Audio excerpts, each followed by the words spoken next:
Selamat datang di channel literasi. Yuk kita mengenal kuadran cash flow. Pernah dengar tentang kuadran cash flow? Konsep ini diperkenalkan oleh Robert Kiyosaki dalam bukunya Rich Dad Poor Dad dan Cash Flow Quadrant. Intinya, kuadran ini membagi cara orang menghasilkan uang menjadi 4 bagian utama. Masing-masing punya karakteristik dan dampak finansial yang berbeda. Yuk kita bahas satu persatu. Yang pertama, employee atau si pegawai yang mengandalkan gaji. Di kuadran ini, ada orang-orang yang bekerja untuk orang lain dan mengandalkan gaji tetap setiap bulan. Keamanan finansial tergantung pada perusahaan atau instansi tempat mereka bekerja.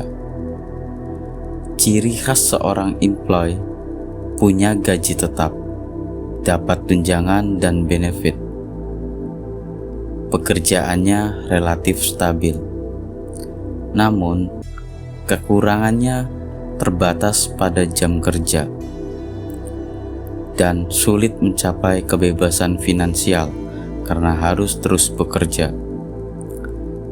Kebanyakan orang berada di kuadran ini karena dianggap aman, tapi kalau cuma mengandalkan gaji, sulit untuk jadi benar-benar kaya.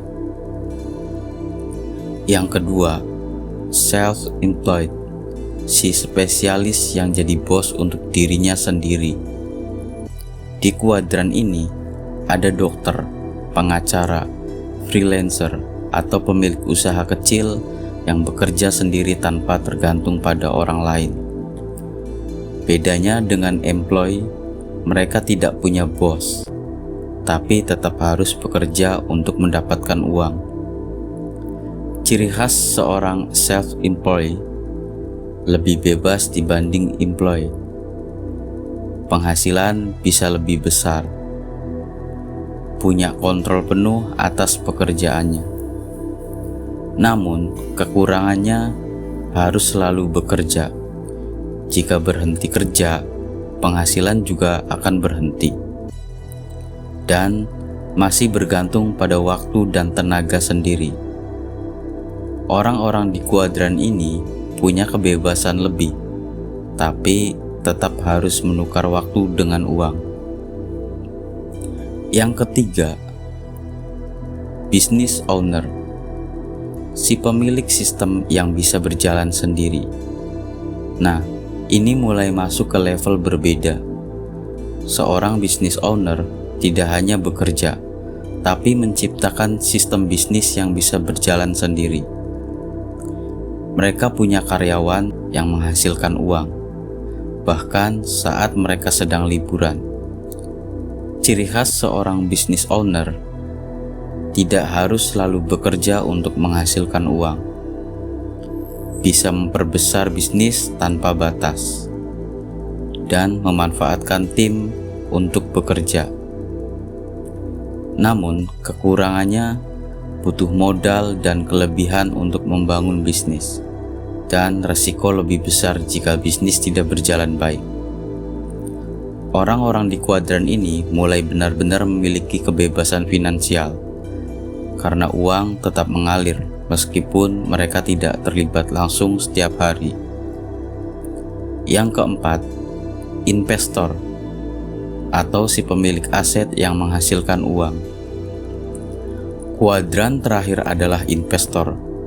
Mereka tidak bekerja aktif, tapi menanamkan uang ke aset yang bisa menghasilkan lebih banyak uang, seperti saham, properti, atau bisnis orang lain.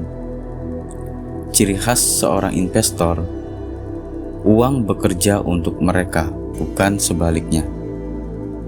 Bisa menikmati kebebasan waktu dan finansial, serta potensi keuntungan jauh lebih besar. Namun, kekurangan kuadran ini butuh pengetahuan dan pengalaman investasi, serta risiko kerugian jika salah strategi. Ini adalah puncak kebebasan finansial, di mana seseorang tidak perlu bekerja lagi untuk bertahan hidup. Uang mereka berkembang dengan sendirinya melalui investasi yang cerdas. Jadi, kamu ada di kuadran mana? Sebagian besar orang memulai di kuadran employ atau self-employ, karena itulah yang diajarkan sejak kecil. Tapi kalau ingin mencapai kebebasan finansial, tujuan akhirnya adalah pindah ke kuadran bisnis atau investor. Gak ada kuadran yang salah atau benar. Semua tergantung tujuan hidup. Tapi kalau kamu ingin lebih bebas secara finansial, mulai pikirkan secara berpindah ke kuadran kanan. Kamu sudah ada di kuadran mana dan mau pindah kemana? Tulis kolom komentar.